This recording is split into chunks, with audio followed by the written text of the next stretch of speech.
when my mother texted me, family dinner. Sunday at 7 p.m. No excuses. She attached a screenshot of a news article announcing that my cybersecurity company had just reached a $940 million valuation 10 years earlier. That same woman and my father had changed the passwords to my server room, locked me out of my own bank accounts, and handed every client list from my first startup to their golden child, my younger sister, Chloe. Then they told everyone I was unstable. They watched me lose everything and walked away laughing while I slept in my car. But now, as I pulled up to their massive estate in a matte black sports car with a black leather briefcase sitting beside me, I wasn't there to demand an apology. Not even close. I was there to deliver a legal notice that could wipe out every single one of them before midnight. My name is Stella Hayes. I'm 36 years old, and these days, people see me as a ruthless corporate executive. They see the designer suits, the high-rise boardrooms, and the cybersecurity empire I built from absolutely nothing. But 10 years ago, I was just a hopeful 26-year-old who still believed family came first. Yeah, big mistake. I'd spent 3 brutal years building my first company, Hayes Logistics Tech. I worked nearly 100-hour weeks, lived on instant ramen, and poured every dime of my savings into developing custom back-end software. Eventually, the company started making serious money. That's when my parents, Arthur and Evelyn, suddenly decided they wanted to help. They told me I was working myself into the ground. They said I needed family oversight. Then they convinced me to add Chloe to the business accounts as a co-signer. I trusted them. That was the mistake that nearly destroyed my life. Within 6 months, my parents exploited loopholes in that agreement. They changed the locks on my server room, froze my personal bank accounts, and transferred my entire database to Chloe's newly registered company. Every client list, every proprietary algorithm, every active contract, everything I'd spent years building. When I tried to fight back, my mother looked me straight in the eye and called me emotionally unstable. Then they went public with the lie. They told relatives, friends, and business contacts that I'd suffered a mental breakdown, and that Chloe had stepped in to save the family legacy. They didn't just steal my company. They stripped away my reputation, my independence, and my dignity. I ended up completely broke, sleeping in the backseat of my beat-up 2012 Honda Civic. Every morning, I'd wake up and watch through my phone as Chloe took credit for my life's work. She was suddenly the brilliant founder, the successful daughter, the family hero, and I was the unstable one everyone was supposed to feel sorry for. Sleeping in the backseat of a freezing car changes you. It burns away whatever innocence you have left and replaces it with something harder, something sharper. I packed what little I had, drove nearly 2,000 miles across the country, and took a brutal overnight job maintaining servers at a third-party data center. While everybody else slept, I coded. For 3 straight years. I used every spare minute to build something bigger, faster, and far more secure than anything I'd created before. I called it Aegis Core. And this time, I wasn't building it for my family. I was building it for me. Aegis Core wasn't just another cybersecurity platform. It was revolutionary. But while I was building my new company, I never completely stopped watching the old one. You see, my parents and Chloe were talented thieves. But when it came to engineering, they were clueless. When they stole my original software platform, they never discovered the proprietary failsafe I'd buried deep inside the legacy architecture. It wasn't a virus. It wasn't malware. It was an architectural flaw designed to remain dormant. A digital ticking time bomb. If the system didn't receive a master decryption key after exactly 10 years, the entire framework would trigger a catastrophic lockout. And that master key? It existed only in my head. I let them enjoy their stolen luxury. Meanwhile, I launched Hayes Cybernetics. Over the next decade, I worked like a machine, scaling the company from a tiny basement operation into an international cybersecurity powerhouse protecting infrastructure for Fortune 500 corporations. Chloe, meanwhile, was living on borrowed time. And she had absolutely no idea. For 10 long years, she lived like tech royalty using software she hadn't written. She bought a mansion in the hills. She took extravagant European vacations. She showed up at networking galas wearing designer clothes and calling herself a self-made female founder. People applauded her. Investors trusted her. Clients praised her. But underneath that polished image, her company was slowly rotting from the inside. Because Chloe couldn't write a single line of functional code. She depended completely on my original 2016 architecture. Whenever something broke, she slapped another temporary patch over it and moved on. Then she charged enterprise clients millions in annual retainers for technology that wasn't even truly hers. She was living off my old genius. And the clock was getting closer to zero. Then the 10-year mark arrived. Right on schedule. The hidden failsafe activated. At first, the system started glitching. Then everything went sideways. Across 3 continents, Chloe's biggest corporate clients suddenly woke up to complete system lockouts, corrupted databases, and catastrophic security warnings. Her support lines exploded. Executives were screaming. Contracts were being threatened. Lawyers were being called. And within hours, Chloe's company was facing massive breach of contract lawsuits that could wipe out the entire operation. My mother called my private cell phone 47 times in one afternoon. 47. When I didn't answer, she started sending frantic messages. Please help your sister. It's just a technical issue. For the sake of the family. I didn't respond. Not once. I simply sat in my corner office and watched the financial headlines roll across my screen. Then came the headline they'd never imagined seeing. Hey, Cybernetics had officially reached a $940 million valuation. My trap had finally sprung. And after 10 years of silence, my family was finally being forced to crawl back to the daughter they'd thrown away. When my mother realized her calls were going straight to voicemail, her desperation quickly turned into entitlement. Then her text arrived. Family dinner, Sunday at 7:00 p.m. No excuses. She attached the Forbes screenshot announcing my company's valuation. She really thought my success meant I was finally ready to come running back for their approval. In her mind, my wealth wasn't something I'd earned. It was family money. Money she could tap whenever Chloe needed rescuing. But I wasn't that desperate young woman anymore. I simply typed one word. Understood.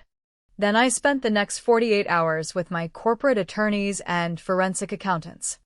We built an airtight case documenting the original intellectual property theft, the illegal transfer of client assets, and 10 years of serious contractual violations. Everything went into one sleek black leather briefcase. And on Sunday night, I drove toward their estate. This time, I wasn't arriving as their daughter. I was arriving as the person they'd never expected to see. I pulled into my parents' multi-million-dollar estate in a brand-new matte black Porsche. I stepped out wearing a tailored suit that didn't exactly scream, "Please forgive me." I grabbed the black leather briefcase from the passenger seat. I wasn't there as a daughter. I wasn't there as Chloe's sister. I was there to end the game they'd started 10 years earlier. The front door opened before I even reached the porch. My mother stood there with a perfectly rehearsed smile. She wrapped me in a tight hug as if the last decade had never happened. No apology. No explanation. Nothing. Inside, the house smelled like an expensive catered roast. My father stood there holding a glass of premium scotch, greeting me with a booming voice like some long-lost celebrity had finally returned home. And then I saw Chloe. She was sitting at the formal dining table, pale, nervous. Her fingers trembled slightly around her wineglass. For the first few minutes, my parents put on the performance of a lifetime.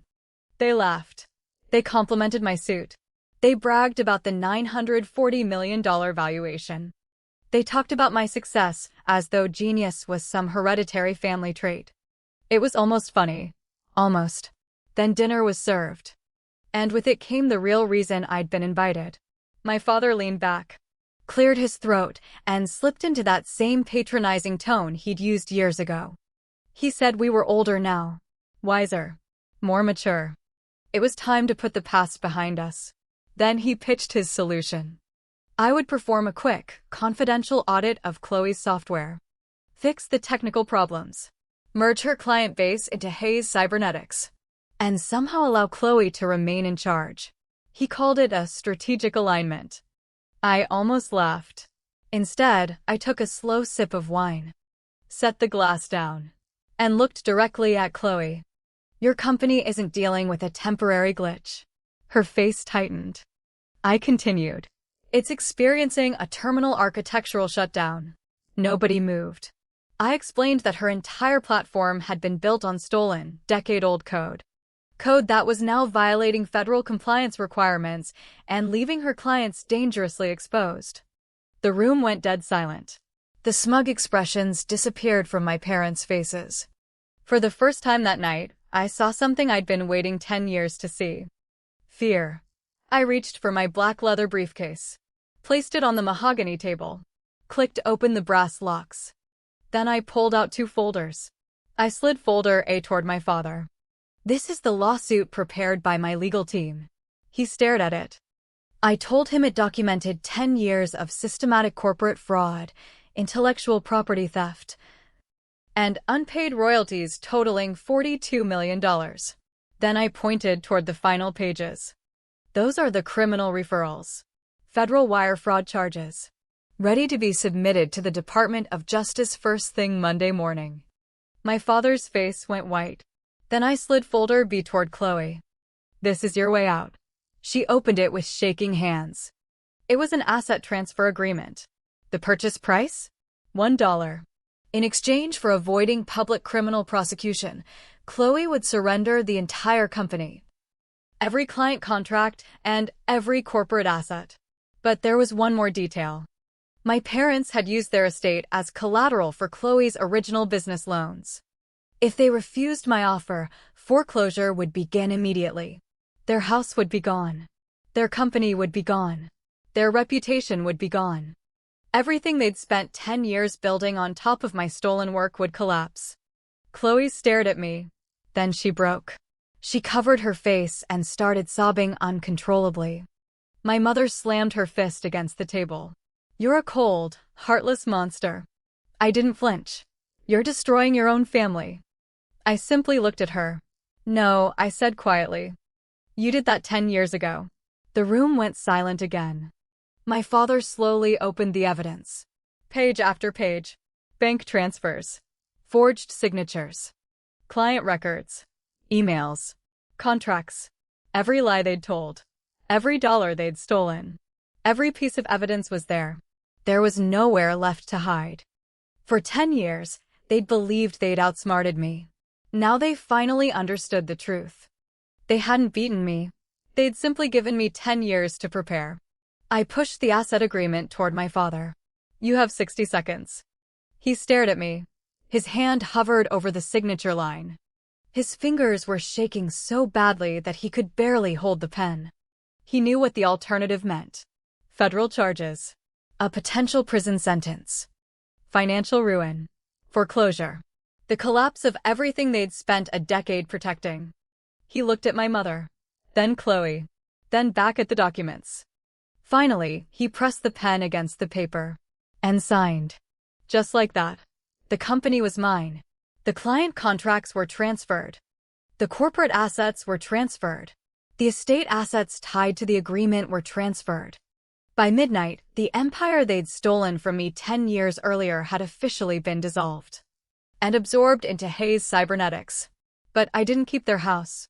I sold my parents' former estate at market value. Then I took every dollar from that sale and used it to establish a nonprofit technology incubator dedicated to funding and protecting underrepresented female founders. There was one condition. My family's name would never appear anywhere near it. Then I changed my phone number, blocked every email address, and permanently cut Arthur, Evelyn, and Chloe out of my life. No dramatic goodbye. No final family meeting. No second chances. Just silence. They thought they had destroyed my life. When they locked me out of that server room 10 years ago, they thought leaving me broke and alone meant they'd won. They were wrong. They forgot something important. Sometimes the most dangerous thing you can do to a fighter is force her to start from scratch. When you take everything away from someone who has nothing left to lose, you don't always break them.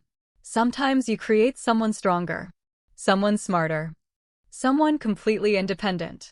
Looking back, I don't consider what I did revenge. Revenge would have been watching them suffer. What I built was bigger than that. I built a life they could never control, a company they could never steal, a future they could never touch. True independence isn't about destroying the people who tried to destroy you. It's about becoming so powerful, so secure, and so completely free that they can never reach you again.